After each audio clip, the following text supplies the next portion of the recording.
Salam dan bahagia, selamat datang kembali di mata kuliah Perencanaan dan Pengendalian Produksi. Nah, ini adalah lanjutan terkait materi perencanaan agregasi di materi sebelumnya ya. Jadi nanti kalian bisa buka kembali materi tentang perencanaan agregasi yang part 1.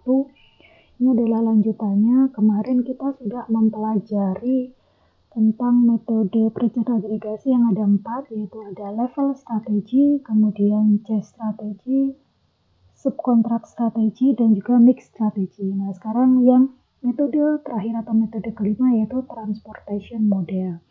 Kemarin kita sudah mempelajarinya, nanti kalian bisa lihat materi sebelumnya. Nah, untuk yang transportation model ini kita lebih rumit sedikit ya, tetapi ini juga menggabungkan beberapa metode nanti yang terkait dengan inventory. Baik, di sini akan kita mulai. Jadi untuk yang tabel-tabel isian dari metode ini bisa kita lihat di bawahnya ya. Baik, sekarang kita akan melihatnya. Nah, ini adalah langkahnya ada di bawah ini. Nanti bisa kalian ikuti untuk masing-masing step atau langkahnya. Yang pertama nanti kita akan memasukkan data hasil agregasi ke dalam model transportasi. Lalu pilih alternatif dengan biaya terendah dalam setiap periodenya sesuai dengan demand yang ada. Kemudian nanti juga mengalokasikan demand sesuai dengan kapasitas yang tersedia. Nah, untuk biaya kapasitas dan overtime nanti akan meningkat setiap periode sesuai dengan ongkos inventory. Nanti kemudian akan kita hitung masing-masingnya terkait ongkos yang digunakan ya. Kalau nanti kita menggunakan regular time ya, kita akan memasukkan yang ada di tabel ongkos regular time. Kalau nanti kita menggunakan overtime atau lembur, nanti akan kita masukkan di sini. Kalau nanti kita menggunakan subcon, kita juga akan memasukkan di kolom ini. Nanti akan kita total, akan ketemu totalnya berapa, nanti akan kita bandingkan dengan 4 metode yang sudah kita hitung kemarin. Baik, kita mulai dari yang pertama. Jadi kita akan memasukkan data hasil agregasi ke dalam model transportasi, lalu pilih alternatif dengan biaya terendah. Jadi yang pertama kita sebenarnya sudah ada di masing-masing kotakan ini. Angka ini dari mana? Nah, ini udah ada keterangannya. Jadi kita membuat kotakan seperti ini dulu. Saya perbesar.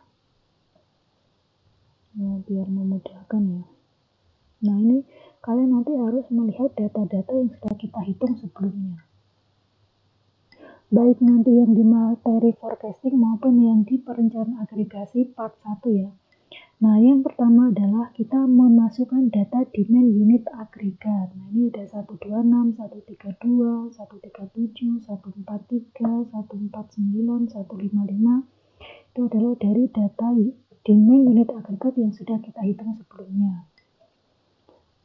Itu ada di halaman, sebenarnya yang sudah kita hitung yaitu ada di halaman 60. Nanti di bagian atas itu ada periode yang sudah halaman 59. Sebenarnya ini adalah hasil dari forecast yang sudah kita lakukan di modul pertama itu ya, yang untuk memasukkan data unit agregat 126, 132, 137 dan seterusnya. Ini sebenarnya sama seperti yang untuk metode sebelumnya. Nah, ini yang berupa demand. Jadi si demand itu kita masukkan ke dalam unit agregat. Ini ya demandnya kita. Kalau yang metode sebelumnya dia vertikal, kalau kita ini bentuknya adalah horizontal. Nah, ini kita masukkan ke sini 126, 132, 137, 149, 155. Oke, tapi sebelumnya itu kita membuat kotakan dulu ya.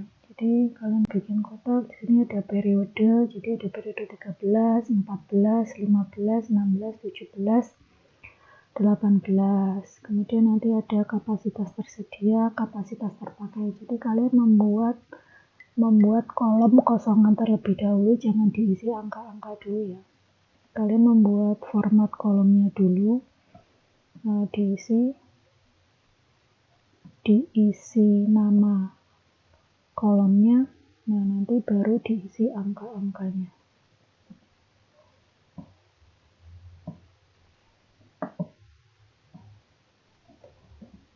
Nanti baru diisi angka-angkanya. Jadi kalian bikin periode, kemudian persediaan, kemudian ini periodenya, regular time, overtime, subkontrak. Nah, di sini ya. Baru nanti kita akan sama-sama mengisi yang kolom di dalamnya sini. Nanti bisa kalian perbesar masing-masing. Ini saya buat 120. Oke. Baik, kita mulai dari tadi ya. Udah kalian isi yang periode ini, kemudian untuk biaya regular time, overtime, subkon ini. Nah, kemudian kita memasukkan data unit agregat. Di sini ada 126, 132, 137, 143, 149, 155 ini. Kalau yang metode sebelumnya itu berupa demand. Baik, kemudian ini bisa kita lihat. Nah, kita mengisi ini adalah ongkos inventory atau persediaan. Ini kita lihat ada kotakan di sini, ada kata-kata ongkos inventory periode pertama bernilai 0 dan setiap periode bertambah sebesar ongkos inventory. Jadi yang sudah inventory kita hitung sebelumnya juga itu ada di halaman 60. Nanti kalian lihat di modul di halaman 60 yang sudah kita hitung ongkos inventorinya yaitu 3.625. Nah, ini di periode 13 ongkosnya adalah 0, periode 14 3.625, periode 14, kemudian periode 15 7.250 itu adalah karena dia tadi bertambah sebesar ongkos inventory, berarti ini dikalikan dengan 2. Jadi 3625 tambah 3625 dia 7250.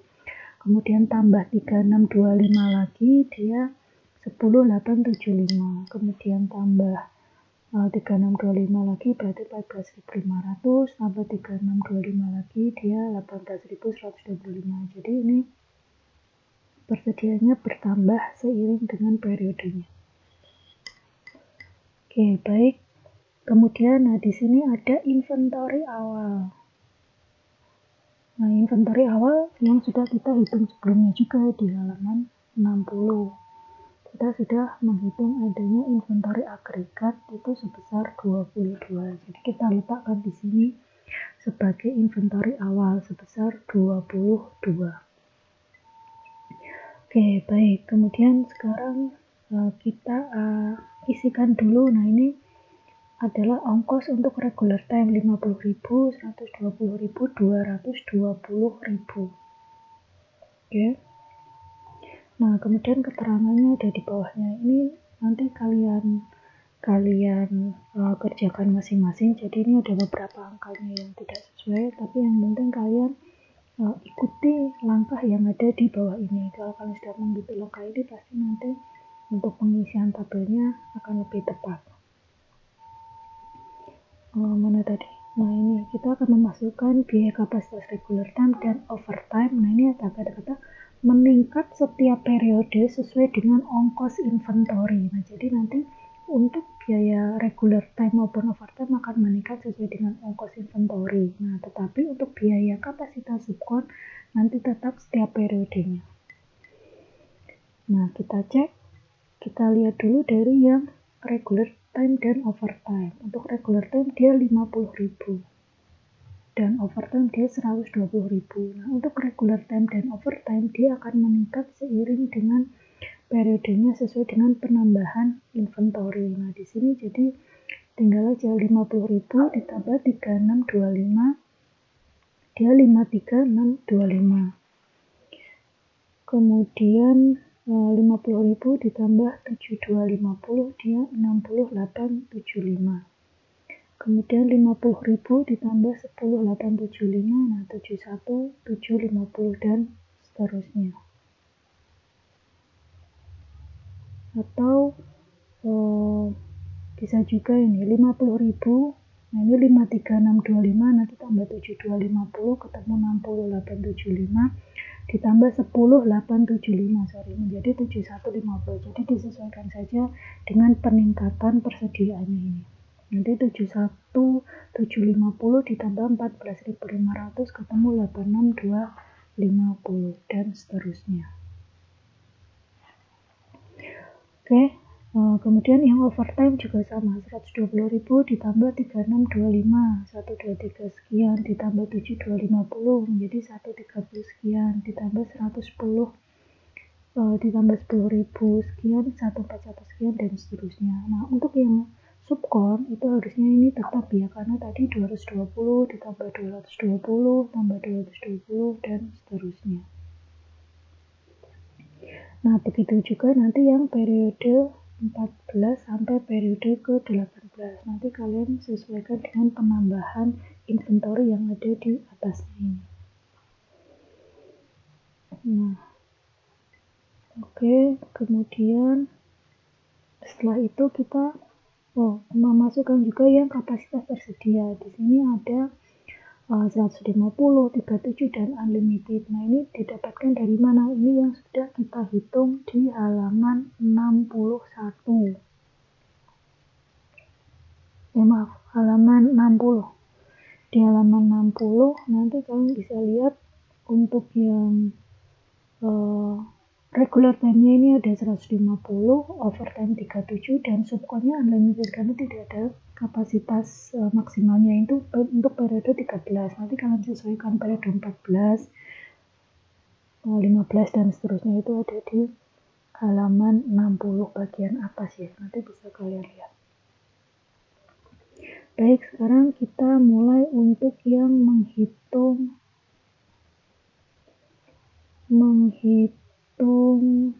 ini kapasitasnya untuk masing-masing. Nah tadi kita sudah melihat ini nanti ada keterangan ya, ongkos subkon setiap periode bertambah. Ini harusnya yang subkonnya tetap ya, tadi yang bertambah adalah yang regular time dan yang overtime, karena kan kalau subkon kita langsung pesan sehingga tidak perlu adanya inventory, karena yang perhitungan sebelumnya itu tanpa ada inventory. Baik, kita mulai dulu untuk yang 126 ini yang di periode ke-13. Nah, demand-nya atau permintaannya kan 126. Nah, tetapi kita punya initial inventory atau inventory awalnya 22. Jadi tinggal kita kurangkan 126 dikurangi 22, dia 104. Oke.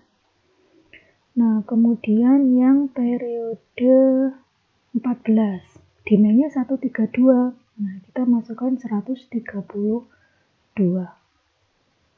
Kita tarik ke atas. Kemudian yang periode 15, demand-nya 137. Nah, kita lihat dimasukkan. Nah, tadi ada kata-kata ini. Alokasikan demand yang ada dengan kapasitas yang tersedia dimulai dari biaya yang paling kecil.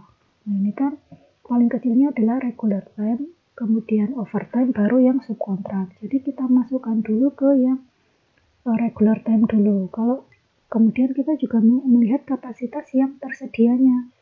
Mama kita di sini 160. Bisa nggak kita masukkan regular time 160 di sini? Kita lihat kapasitas tersedianya di sini apakah memenuhi. Nah, kalau 104 kan memenuhi. Kalau 160 kan tidak bisa. Berarti nanti hanya bisa yang dimasukkan 150 saja. Nanti 10-nya mau kita pakai overtime atau subkon. Nanti tergantung kapasitasnya. Sebagai contoh dulu ya, di sini semisal demand-nya adalah 200. Oke, 200 unit. Misal demand-nya adalah 200 unit. Kita masukkan, ternyata kita punya inventory 22 sehingga kan sisanya 178.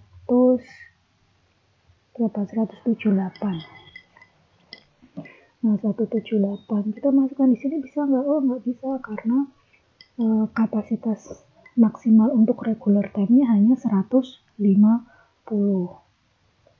Nah, jadi berapa yang bisa kita gunakan? Nah, di sini kita memasukkannya hanya 150 kita maksimalkan. Nah, tadi 178 dikurangi 150 masih berapa? masih 28.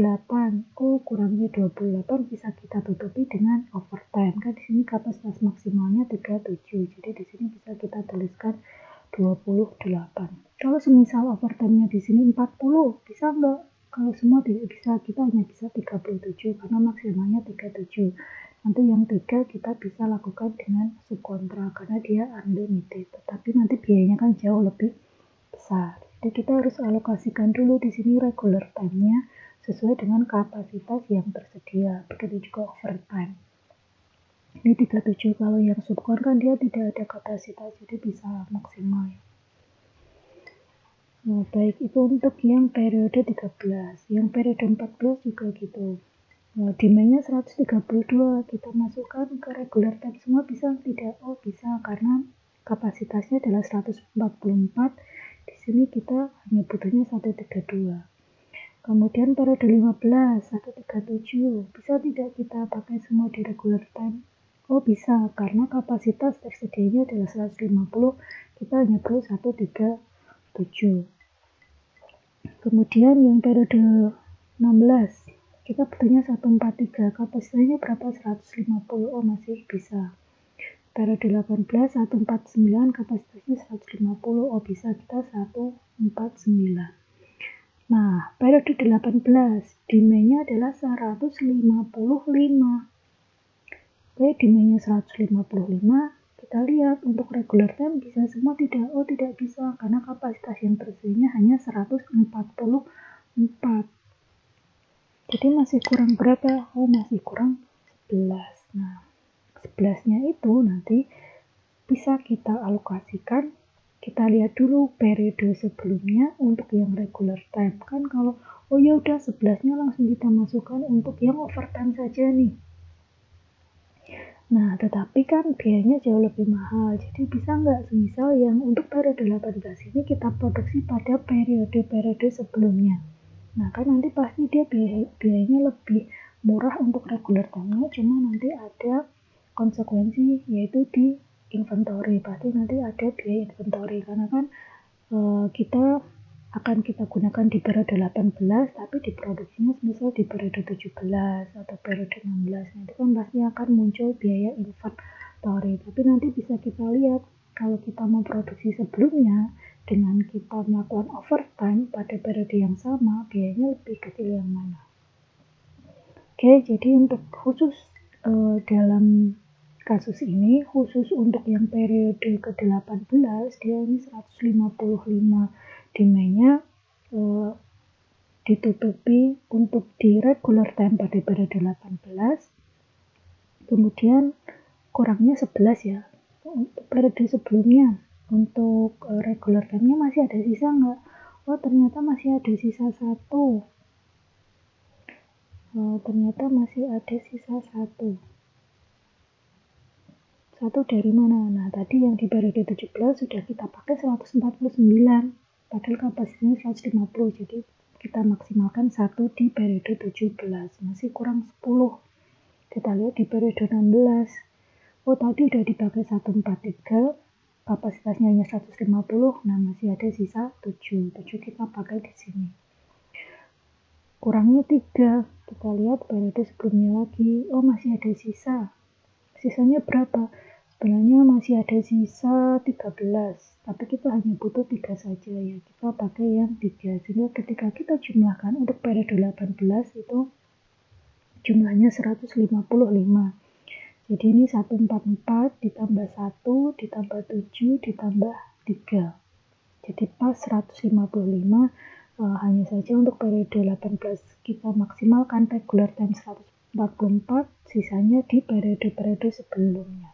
Sehingga nanti akan muncul biaya inventory karena tadi ya regular time akan bertambah biayanya seiring adanya penambahan biaya inventory. Nah, jadi di sini bisa kita lihat kapasitas terpakai. Ini kan tadi udah kita isi. Nah, ini kita isinya terakhir ya. Untuk kapasitas terpakai kita lihat dari yang regular time-nya. Kita jumlahkan mendatar ke kanan. Oh, yang dipakai hanya di periode 13 yaitu sebesar 104. Padahal kapasitas tersedianya adalah 150, jadi ada sisa 46. Untuk overtime kapasitas tersedia 37, ternyata tidak ada yang menggunakan. Kita lihat pendatar, kapasitas terpakai 0 sehingga sisanya masih sama 37. Untuk subcon tidak kita pakai. Begitu juga untuk periode ke-14. Untuk regular time-nya yang dipakai ada 132. Nah, kita tarik ke kanan hanya 132, kapasitasnya 144, sehingga kapasitas sisanya adalah 12. Oke, overtime tidak kita gunakan, subcon juga tidak, sehingga kapasitasnya masih sama. Nah, mulai di periode 15 nih, ada regular time di periode 15 besar 137 ditambah dengan periode 18 3, berarti jumlahnya adalah 140. Kapasitasnya 150, kita kurangkan hasilnya adalah 10. Kemudian ini tidak menggunakan overtime dan subcon. Nah, periode 16 di sini kita bisa lihat ada periode 16-nya 143 ditambah 7 di periode 18, totalnya 150, kita gunakan semua berarti tidak ada sisa. Untuk overtime dan subcon tidak kita gunakan sehingga hasilnya masih sama, sisanya sama. Periode 17 ada 149 ditambah 1 di periode 18, ketemu 150 sehingga tidak ada sisa.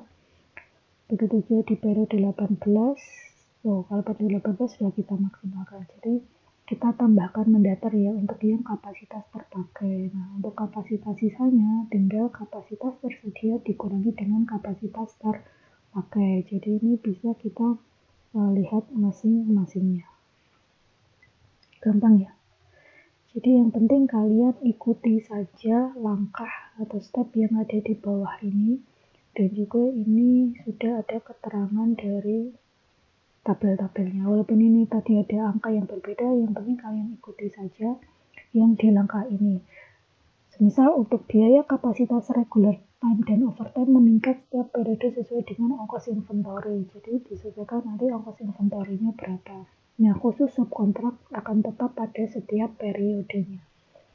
Nah, jadi ketika kita sudah tahu kapasitasnya ini, nanti akan kita kalikan ke masing-masing biayanya. Misal nanti 104 tambah 50, 104 kali 50.000 ditambah 132 kali 50.000 ditambah 137 kali 50.000 ditambah 3 kali 70-an ribu ditambah 143 kali berapa sampai nanti 144 kali 50.000. Yang penting yang ada kapasitas yang dipakai akan kita kalikan terhadap biayanya. Nah, jadi nanti akan ketemu hasilnya seperti ini. Ini adalah rekapan kapasitas tadi yang periode 13 sampai 18. Nah, ini adalah total ongkos regular time. Karena kita tidak menggunakan overtime maupun subcon, jadi kolom yang terisi adalah yang hanya di ongkos regular time. Setelah kita masukkan jumlahnya ternyata 41.140.000-an. Oke, nah kemudian akan kita bandingkan dengan yang 4 metode sebelumnya. Nah, di sini ada sebelumnya yang sudah kita hitung. Nanti kalian lihat video yang di part 1 untuk menghasilkan angka-angka itu dari mana saja. Oke, 190. Nah, ternyata dari yang level strategi totalnya adalah 47 juta, yang C strategi 52 jutaan, yang subcon 56 jutaan, mix strategi dia 49 jutaan, dan yang transportation model dia 41 jutaan. Nah, nanti untuk yang komponen-komponen di dalamnya ini nanti kalian sesuaikan dengan yang hitungan di sebelumnya ya. Tapi ini yang subcon harusnya ada total subcon di sini. Nanti kalian sesuaikan saja masing-masing biayanya. Semisal nah ini yang mix strategi, berarti ini ada inventory cost ditambah dengan regular cost. Nanti kalian tambahkan berapa. Kemudian yang subcon ada incremental cost dan juga production level cost, kalian jumlahkan. Kemudian yang chase strategi ada hiring atau penambahan pekerja, ada biaya inventory akhir, ada ongkos production level, kalian tambahkan. Untuk yang level strategi ada biaya inventory dan juga production cost. Jadi kalian jumlahkan masing-masingnya. Nanti akan kita cari yang biayanya paling kecil. Ini ya, ada total regular time, overtime, subcon. Kalau memang menggunakan subcon ada hiring, layoff, ini inventory akhirnya. Nah, nanti akan kita jumlahkan, akan kita cari yang memiliki nilai paling kecil. Nah, ternyata dari 5 metode yang sudah kita hitung, untuk biaya paling kecilnya ada di transportation model. Oke, nah setelah kita mendapatkan masing-masing biaya pada masing-masing metode ini, setelah kita pilih yang paling kecilnya, nah kita akan melakukan proses disagregasi. Kemarin kita sudah melakukan proses agregasi, sekarang kita melakukan proses disagregasi.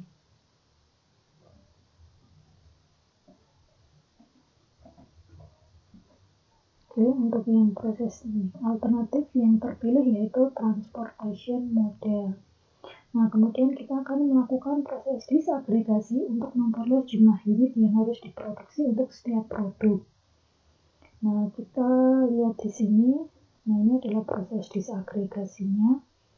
Nah, kemarin ada produknya large dan juga ada mini. Nah, faktor konversinya sama ya, yang baik di modul forecast maupun yang di materi sebelumnya.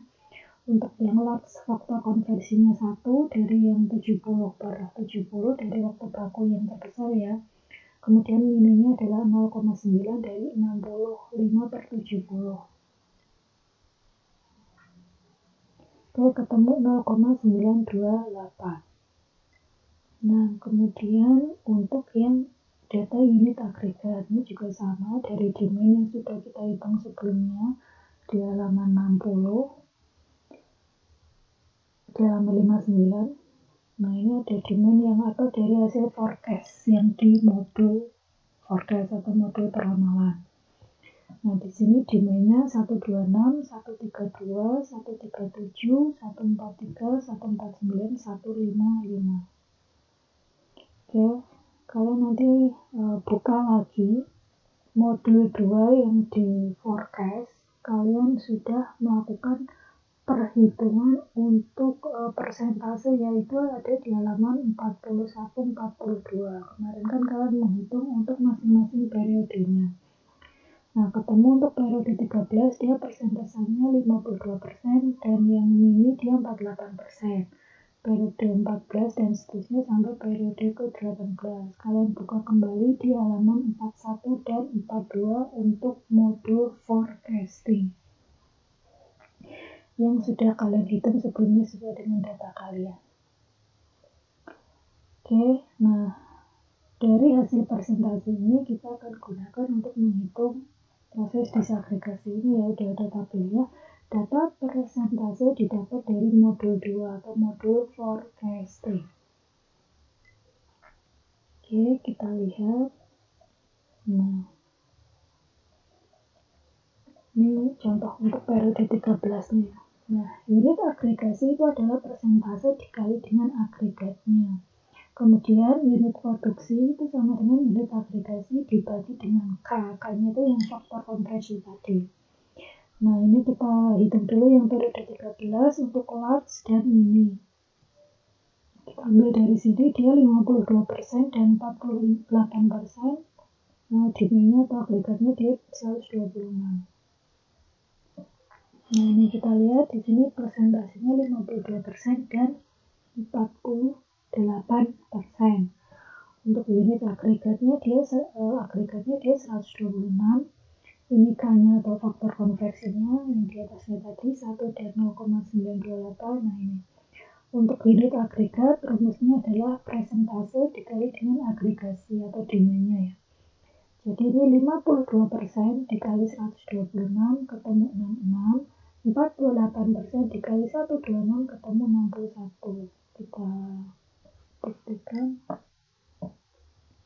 52%, 126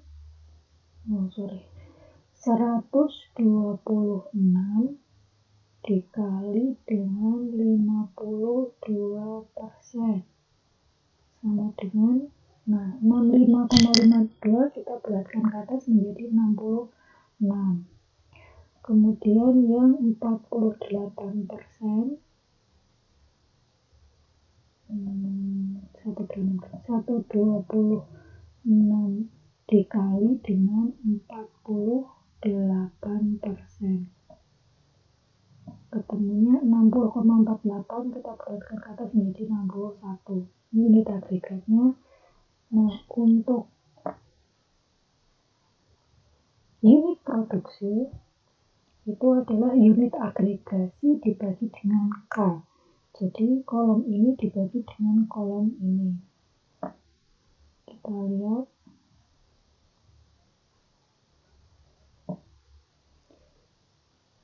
enam dibagi 1, 66 ya.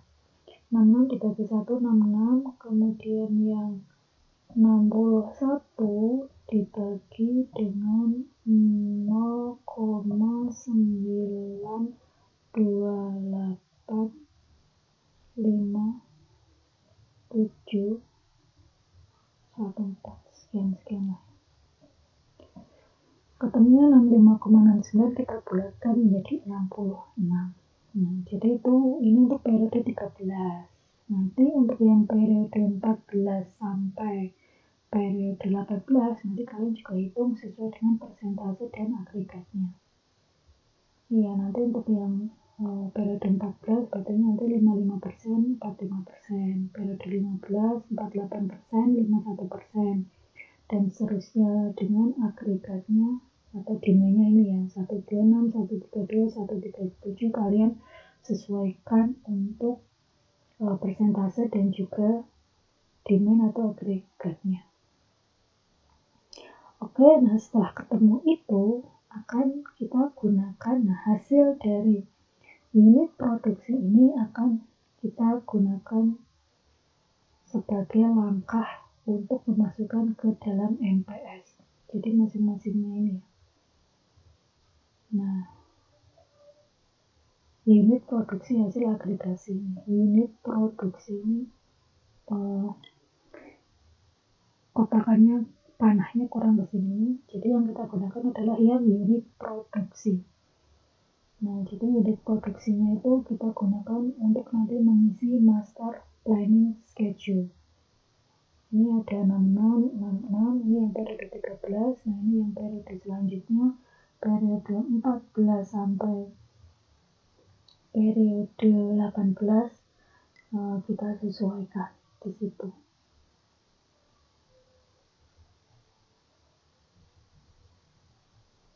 Oke.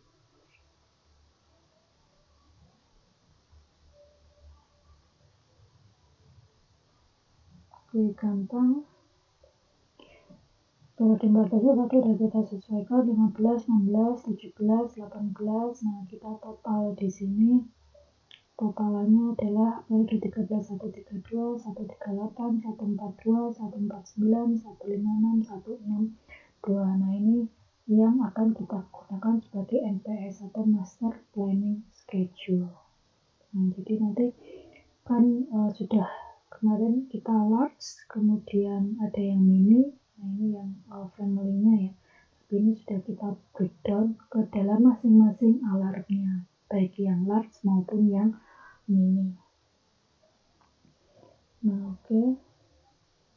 Ini hasil akhirnya. Karena nanti kan untuk di materi material requirement planning atau MRP itu inputnya adalah MPS atau Master Production Scheduling. Kalau memang dia produknya perlu kita agregatkan. Kalau dia yang berbeda produknya. Oke, jadi kita sudah mempelajari untuk yang materi atau model dari perhitungan agregat planning sudah ada 5 metode. Ada level strategi, ada case strategi, ada scone strategi, mix strategi, dan juga transportation model. Masing-masingnya dia memiliki karakteristik tertentu, baik dari regular time, overtime, subcon, total hiring, total layoff, inventory akhir. Nah, sehingga kita akan mencari yang dia memiliki biaya total yang paling kecil. Oke, untuk masing-masingnya, jadi kalian nanti harus mempelajari dulu yang metode pertama, yang part pertama untuk perencanaan agregasi, dan juga yang hasil forecasting, karena itu akan data itu masih kita gunakan.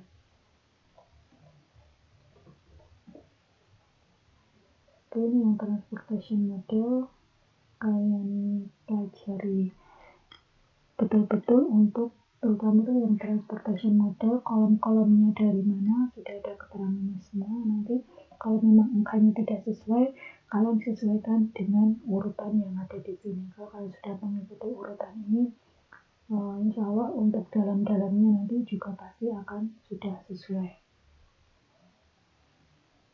Oke, kemudian kalau sudah kita mendapatkan itu, kita rekap, kemudian kita melakukan analisis terhadap biaya yang paling kecil.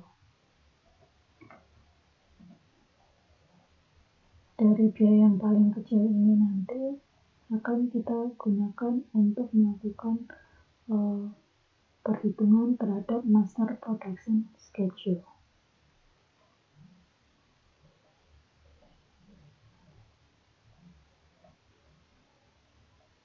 Master planning schedule di sini kita gunakan nanti untuk perhitungan di MRP, Material Requirement Planning.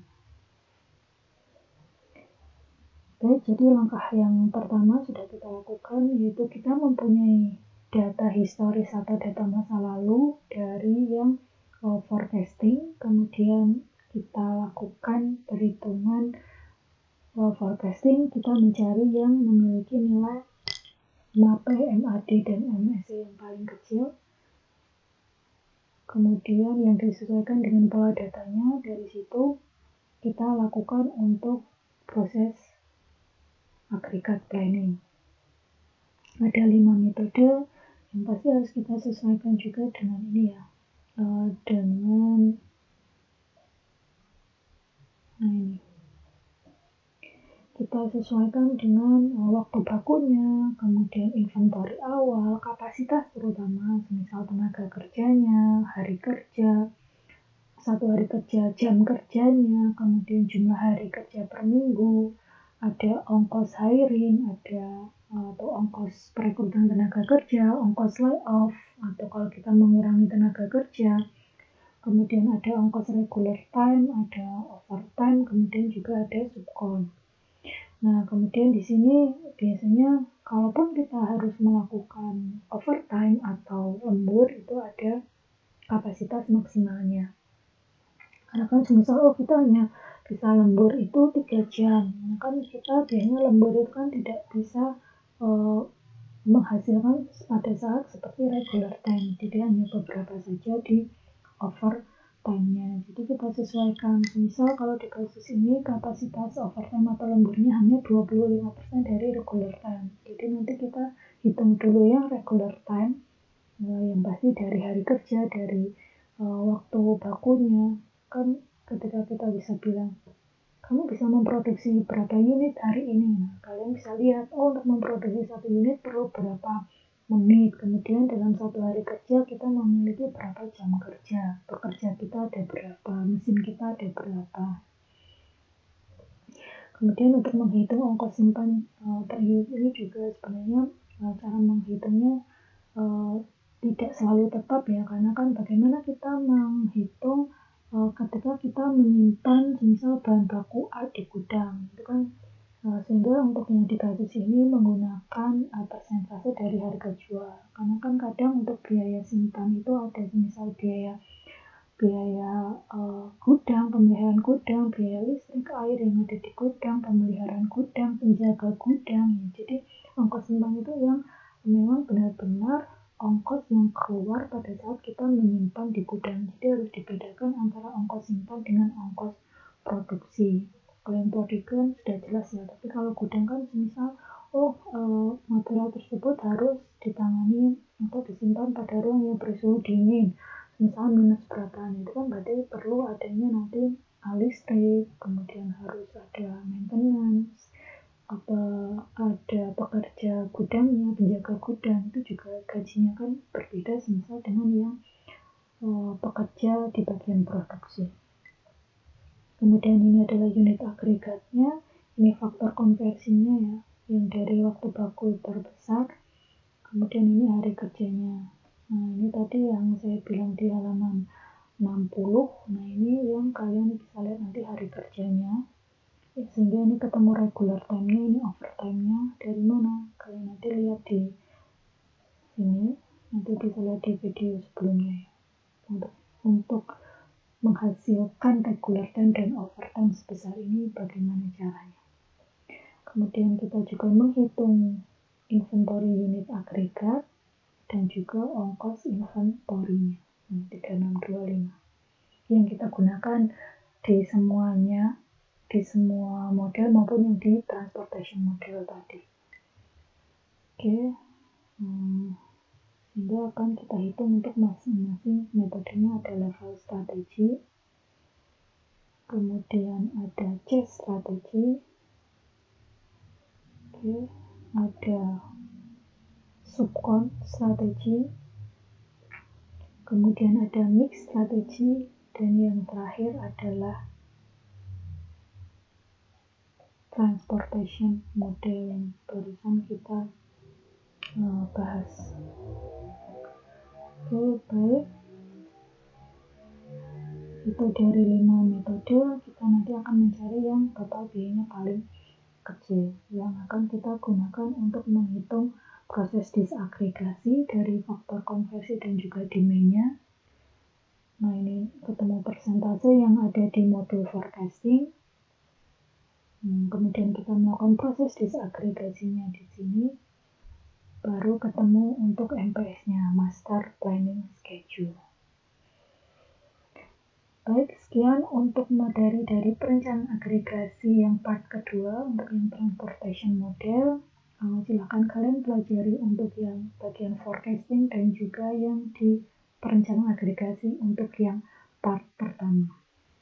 Terima kasih atas perhatiannya. Salam.